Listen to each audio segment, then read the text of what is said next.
Built on a rocky bluff overlooking Eureka Springs, Arkansas, the Crescent Hotel opened its doors in 1886, promising luxury, healing waters, and southern elegance. But beneath its grandeur lies a darker legacy, one of death, desperation, and deception. They call it America's most haunted hotel, but tonight we find out why. I'm Jamie Nelson, and this is Ghosts on Tour. Tonight, we check in forever.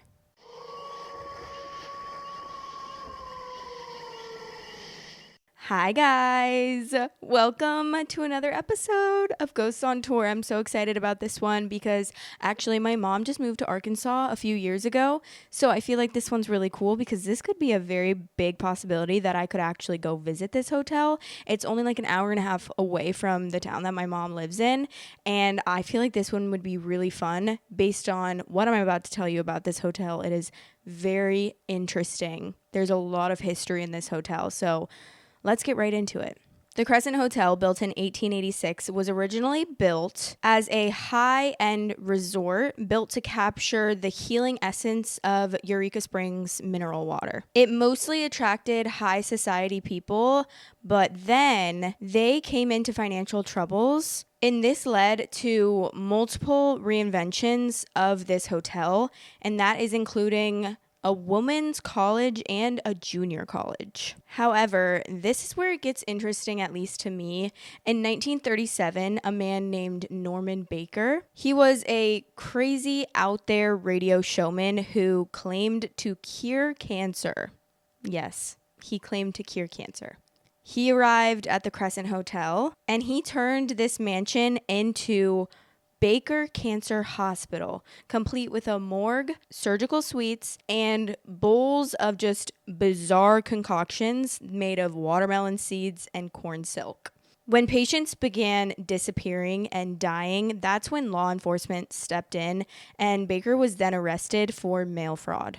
And fast forward all the way to 2019, an excavation uncovered hundreds of medical specimen jars and surgical tools buried on the property, which is spooky proof that the horror wasn't just a legend. One of the hotel's most active specters is an Irishman named Michael. He fell to his death during construction in 1885 and landed right on today's room 218. Even today, guests claim to hear bodies crashing and falling, doors slamming, and occasionally they even claim to see a full body apparition. One paranormal team from the Ghost Hunters actually caught a thermal figure in room 218 and heard moans coming from this room, but no one stayed to investigate, which, man up, Ghost Hunters. Like, isn't that what you're for? And the very interesting thing is, to me, is that room 218 actually still remains open. So you can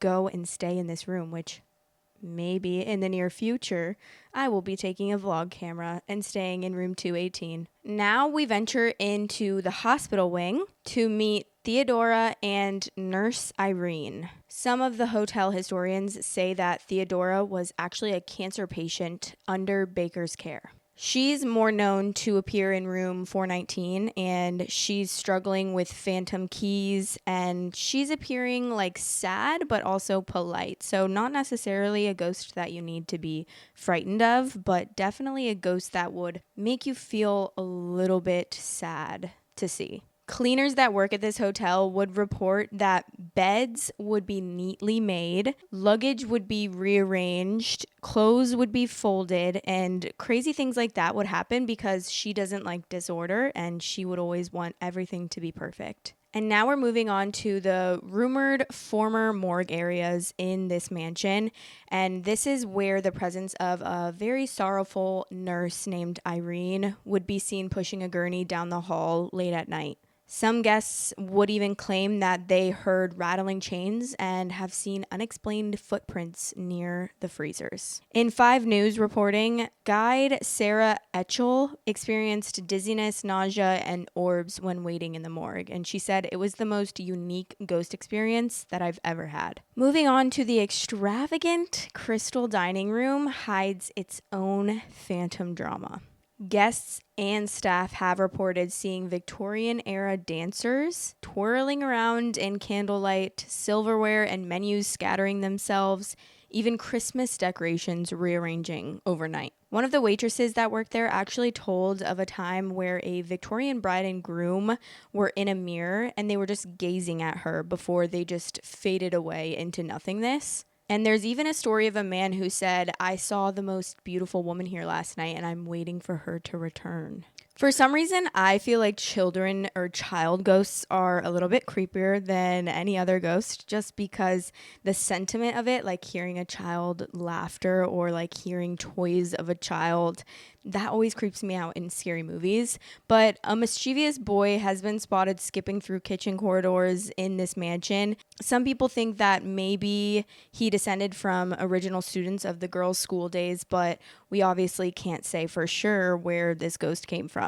And Michael returns too, which Michael is the Irish man that we talked about earlier who fell to his death. Sometimes doors in renovations have swung open on their own or rattled with no force applied. Now let's get into some first-person encounters in this hotel. Okay, this hotel is known for ghost tours. So they do ghost tours actually as a hotel now, and which is very interesting because not every hotel that we've covered does fully immerse in the ghost experience. I feel like if I were a hotel owner and this were the story of my hotel, I would definitely take advantage of it, honestly, because people will travel long and far to come see or have a ghost experience or even just like try. I mean, that's including me. I would literally die to do that.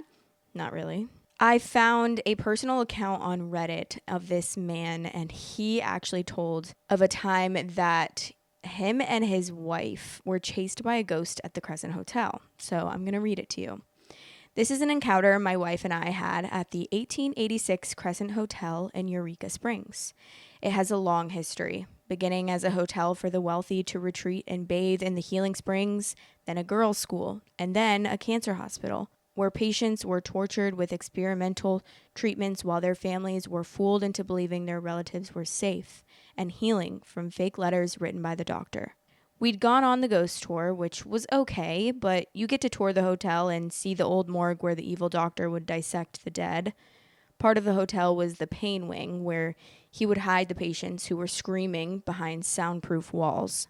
My wife wanted to go back there, of course, and when we got to the hallway, there was this very stern-looking lady with what may have been a clipboard halfway down and blocking the wing.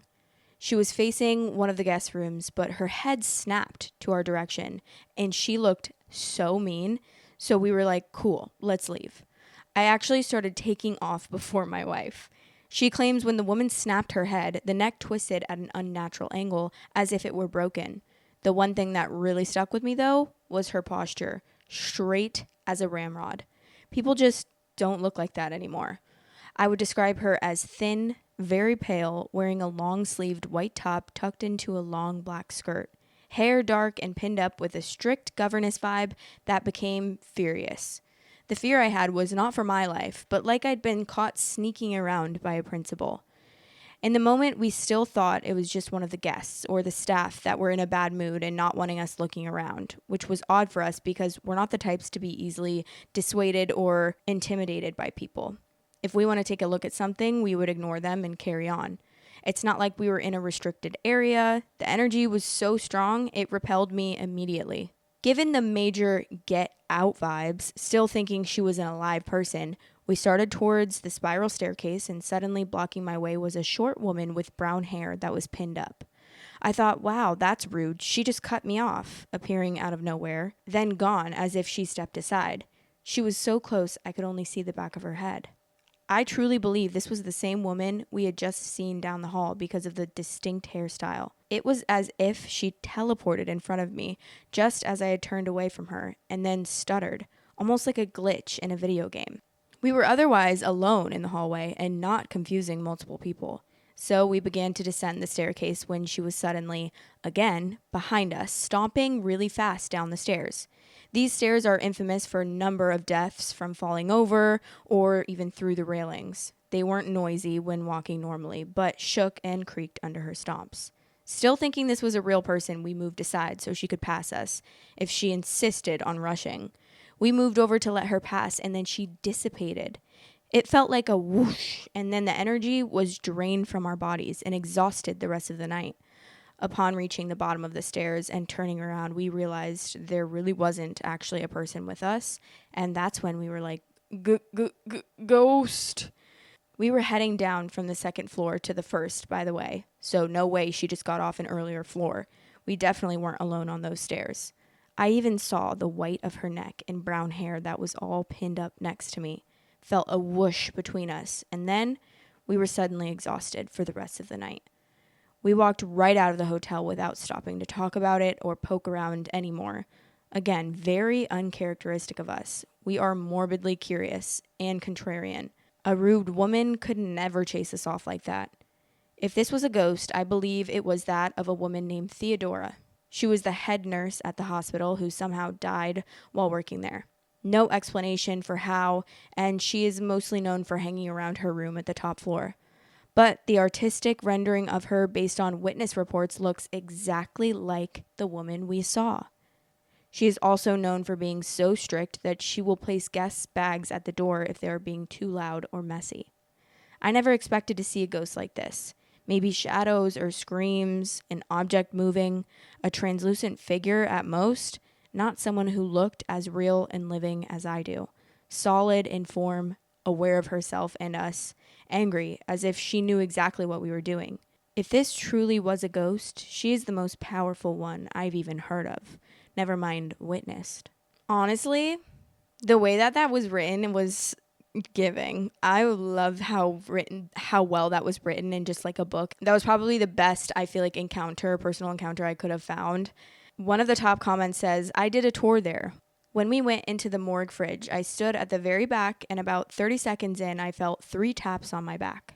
I thought, surely no one tapped me because I'm standing at the back. So I turned to the side and asked the girl next to me if she tapped me. She quietly shook her head. No. 20 seconds later, the only other male, which I had not considered till later, who was 2 or 3 people in front of me, proclaims louder, Did someone tap me? I was shocked because I definitely saw that no one tapped him, thus affirming the taps on my back actually happened. To this day, it's the most unique ghost experience I've had. Visiting Goatman's Bridge is up there with it. Another commenter said, the group I was with only stayed one night. There were 5 total. In the middle of the night, we all got up and agreed to explore and see what we could see. 3 people went to the main stairs and headed down, and myself and one other person stayed on the floor that we were on. It's important to note that I was sure the group of 3 went down the stairs, though at the time I didn't think it was important, but they went ahead of my friend and I watched them go down.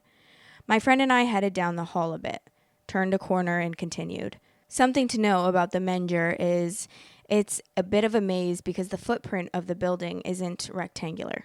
It's kind of a figure 8 on the lower floors, and one wing isn't at a starting line to the others. I can't really remember the layout, but there seemed to be a lot of turns. We actually got scared at one point because at the end of the hall we turned into, facing the corridor we were turning into, was a big mirror. We wouldn't have seen it since it faced the way we were going and not the way that we were coming from, if that makes sense.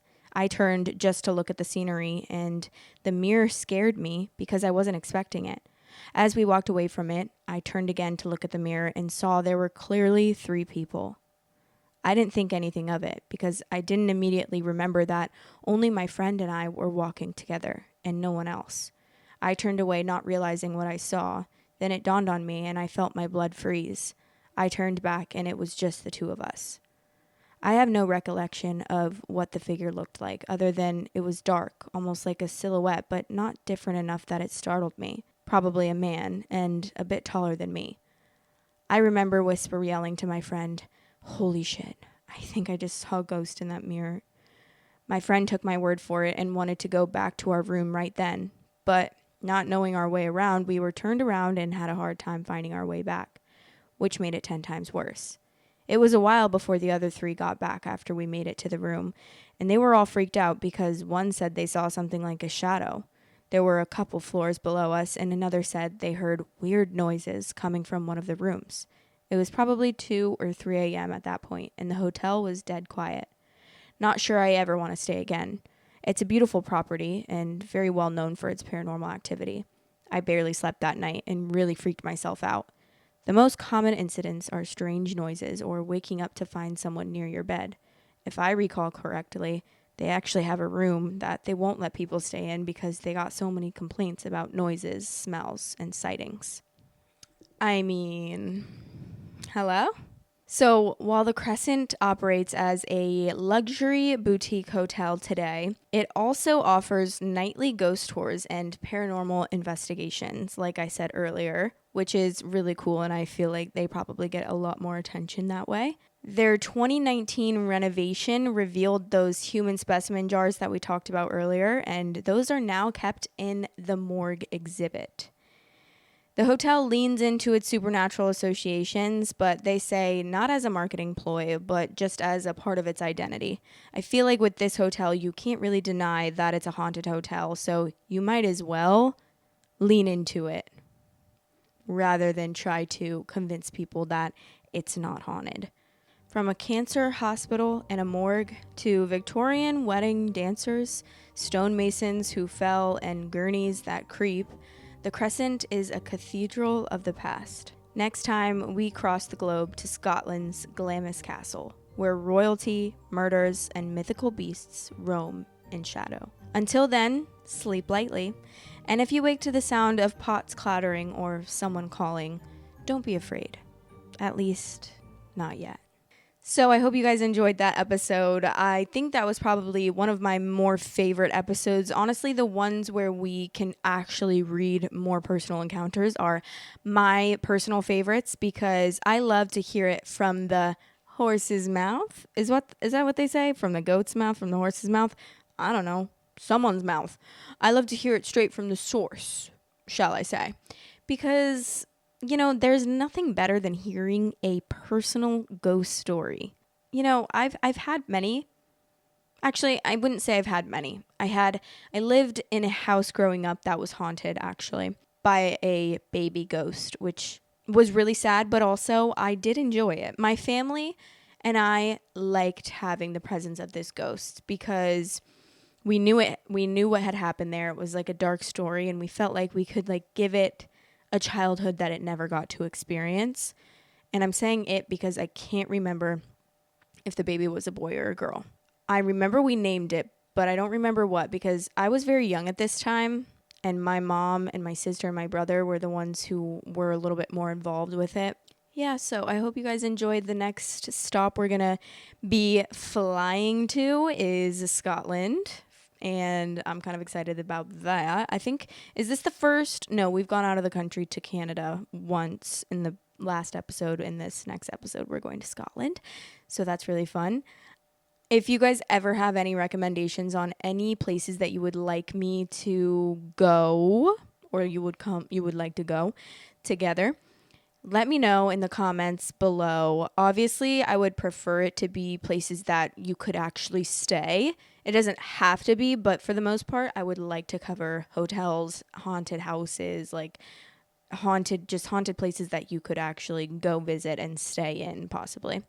So I hope that you enjoyed that. Let me know what you thought about that episode, and I hope that you'll join us in the next episode. If you haven't already, please press the subscribe button, the like button, and of course, leave a comment below. Thank you so much for watching. I love you guys, and I'll talk to you in the next episode. Bye. Thanks for watching. If you liked this video, then YouTube says that you might like this one. Okay, love you. Bye.